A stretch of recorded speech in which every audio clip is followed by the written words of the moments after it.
E aí, torcedor do Timão? Estamos de volta com um vídeo exclusivo e notícias em primeira mão. Antes de tudo, inscreva-se no canal e deixe seu like, é muito importante para receber as novidades todos os dias. Sem mais enrolação, vamos às notícias. O que começou como um comentário aparentemente casual no vídeo da Cazé TV tornou-se uma análise tensa e muito aguardada pelos torcedores do Corinthians. É um grande time, mas tem que melhorar muito, cravou Casemiro durante sua observação crítica ao desempenho alvinegro. A frase ecoou como um apito final no vestiário, duro e direto, despertando reações imediatas nas arquibancadas das redes sociais. A partir desse momento, o foco se acendeu no campo e fora dele, com os torcedores e a imprensa se movimentando em busca de respostas para o descompasso entre o prestígio histórico do clube e os ajustes urgentes em quadra. Sobre o Corinthians em 2025, o cenário não poderia ser mais desafiador. O clube chegou ao ano com a taça do Campeonato Paulista no armário, coroando um início promissor, mas a temporada se encaminhou para uma sequência de altos e baixos, desempenhos irregulares no Brasileirão, eliminação prematura na Libertadores, e administração interna agitada, com presidente afastado e troca de comando técnico. A análise crítica de Casemiro foi, portanto, um tapa de realidade. O Timão é gigante, mas precisa reencontrar o ritmo de excelência. O elenco, avaliado pelo site Transfermarkt, tem valor de mercado total estimado em cerca de 112,95 milhões de euros, com 31 jogadores, média de idade de 26,4 anos, 8 estrangeiros e 6 convocados para seleções, números que entregam a dimensão do plantel, mas também apostam na juventude e na evolução interna durante 2025. Essas características indicam potencial, mas também uma fragilidade caso o entrosamento não seja encontrado rapidamente. Taticamente, o Corinthians passou por turbulências. Ramon Dias iniciou o ano com a responsabilidade de conduzir o time após a conquista do Paulista, mas caiu após série de atuações abaixo do esperado e, especialmente, depois do revés por 2-0 diante do Fluminense no Brasileirão. O tropeço precipitou sua demissão em 17 de abril. No banco, Orlando Ribeiro assumiu interinamente antes da chegada de Dorival Júnior, que desembarcou em abril com o desafio de regular os ânimos e implementar um padrão mais sólido. No plano nacional, o Timão ocupa a 11ª posição no Brasileirão, uma colocação mediana para o clube que busca voos mais altos. Nas Copas Nacionais, também não escapou de percalços, caiu nas quartas de final da Copa do Brasil, terminou a Libertadores ainda na terceira fase e sequer avançou na Copa Sul-Americana, caindo na fase de grupos. O que era para ser um calendário de afirmação virou enredo de incerteza. No estado, porém, o Timão teve um respiro. Conquistou o Campeonato Paulista com raça e suor, selando o título com intensidade no derby diante do Palmeiras, marcado por cenas de violência, cartões vermelhos em profusão e drama do início ao fim. O clássico foi um retrato cru da rivalidade, que terminou com festa alvinegra diante dos rivais e da torcida apaixonada. Para além das conquistas e tropeços, o clube enfrenta também abalos nos bastidores. O presidente Augusto Melo foi afastado e, após votação interna, foi efetivamente destituído em agosto. Osmar Stabile assumiu o comando interino em meio à turbulência política e jurídica envolvendo denúncias e impeachment. A instabilidade estrutural reverbera dentro de campo. No campo das finanças e do mercado, houve movimentação relevante.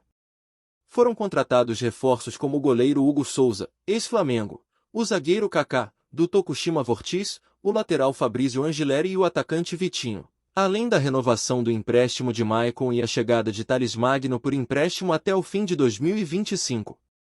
Também houve saída de atletas, como Matheus Araújo, Caetano, Rony, Pedro Henrique, entre outros. Ainda na base, o lateral esquerdo Denner Evangelista, 17 anos, voltou aos holofotes ao ter o futuro transferido para o Chelsea por valor significativo a partir de 2026, um negócio que reforça o potencial promissor que desponta além do núcleo de profissionais. Em campo, quem tem carregado o piano ofensivo? Yuri Alberto lidera o time com 13 gols na temporada, 5 no Brasileirão, 5 no Paulista, 1 na Copa do Brasil e 2 nas competições internacionais, seguido por Memphis Depay, com 8 gols, e Thales Magno, com 6, demonstrando que o setor está mais produtivo do que consistente. Falando em Depay, ele tem sido figura de destaque e de crítica. Apesar de seu potencial óbvio e liderança dentro de campo, chegou a apontar publicamente falhas do grupo, reclamando da falta de criação de chances claras no último terço, insistência em cruzamentos previsíveis e ausência de consistência, comentários que geraram desconforto no elenco. Diante desse quadro, a declaração de Casemiro repercute como um grito de alerta: é um grande time, mas tem que melhorar muito. Soa como um julgamento justo, nascido da paixão, mas repleto de razão. O Corinthians precisa se reencontrar, ajustar o sistema, reformular mentalidades e estabilizar sua base para que o futuro volte a parecer promissor.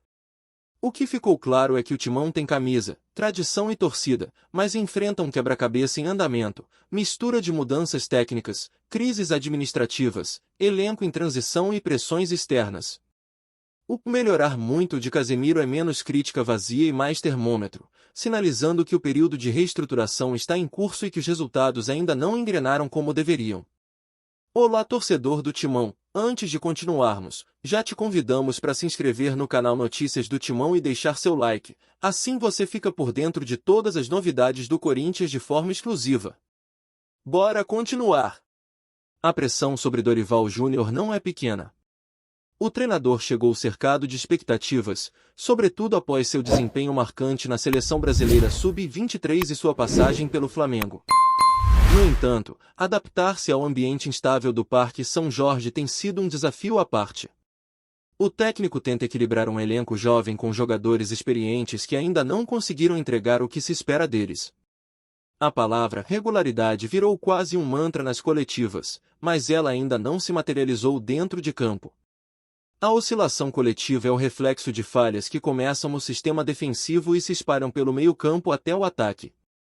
A equipe ainda mostra dificuldade em manter intensidade durante os 90 minutos, oscila entre blocos de marcação altos e baixos, e frequentemente deixa espaços entre as linhas, o que tem sido explorado pelos adversários com frequência. Isso explica parte da instabilidade do Timão no Campeonato Brasileiro, onde alterna boas exibições contra os gigantes e tropeços inexplicáveis contra clubes da parte de baixo da tabela. Um dos pontos mais sensíveis é o setor defensivo. Com as lesões recorrentes de Félix Torres e a instabilidade de Gustavo Henrique, a retaguarda ficou exposta. Os laterais também têm sofrido críticas, Mateuzinho ainda não correspondeu às expectativas, e Angileri apresenta dificuldades no apoio e na recomposição. Essa insegurança compromete o trabalho do goleiro Hugo Souza, que apesar de ter feito boas defesas ao longo da temporada, frequentemente é deixado em situações críticas pela má organização tática. No meio-campo, Maicon e Fausto Vera não conseguiram retomar o protagonismo que se esperava. Ambos têm boa técnica, mas alternam partidas dominantes com jogos apagados. A falta de um cérebro pensante, um meia articulador com visão vertical, tem comprometido a fluidez do jogo corintiano. Renato Augusto, que por anos foi esse maestro, não retornou ao clube em 2025, e a lacuna deixada por ele ainda não foi preenchida à altura. Já no setor ofensivo, Thales Magno tem sido uma grata surpresa. Com boa movimentação pelos lados, habilidade no 1 contra 1 e presença ofensiva, o atacante emprestado do New York City tem se mostrado peça importante no esquema de Dorival. Memphis Depay, por sua vez, ainda divide opiniões, dono de gols decisivos e presença de vestiário forte, mas também de momentos de apatia e declarações polêmicas. A sinergia entre ele e Yuri Alberto ainda não convenceu como dupla. A torcida, como sempre, segue sendo um dos principais trunfos do clube. Mesmo diante dos tropeços e das crises extracampo, o torcedor corintiano tem comparecido em peso à Neoquímica Arena.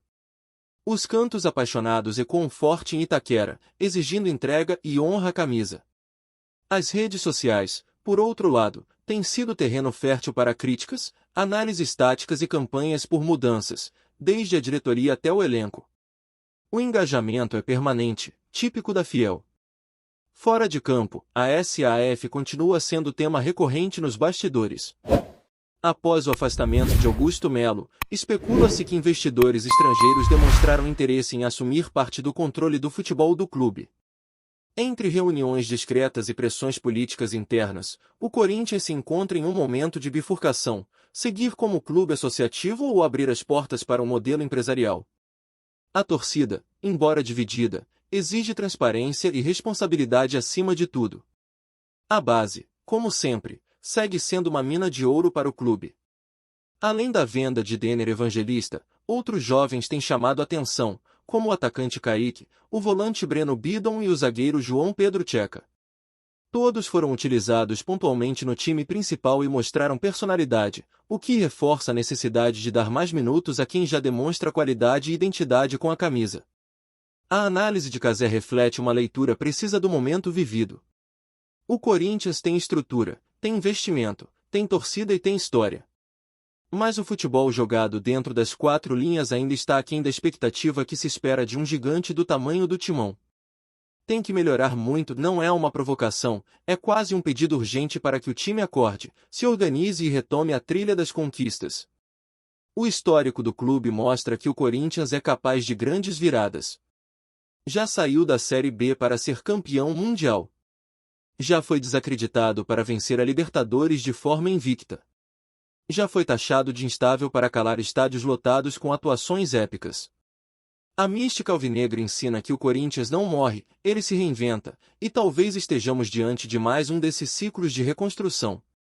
Em termos de rendimento individual, jogadores como Bidon, Maicon e Thales Magno podem ser pilares da nova identidade corintiana. Mas isso só se concretiza com um plano claro de jogo, continuidade no comando técnico e respaldo institucional. É preciso abandonar a cultura imediatista e construir um time que não dependa de lampejos, mas que tenha consistência, identidade e padrão.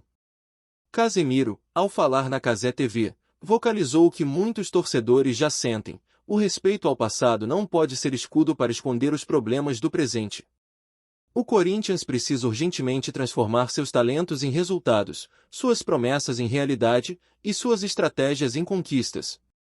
A história pesa, mas também inspira. E se tem uma torcida que não aceita o comodismo, é a do Timão. Por fim, o momento pede menos discursos e mais atitude. Dentro de campo, os jogadores têm que entender a responsabilidade de vestir uma das camisas mais pesadas do mundo. Fora dele, dirigentes precisam reorganizar a casa, unir forças e blindar o elenco de ruídos externos. A temporada ainda oferece chances de redenção, mas o tempo é curto, e o futebol não espera por quem insiste em andar devagar. Cazé falou o que precisava ser dito. Agora cabe ao Corinthians dar a resposta dentro das quatro linhas.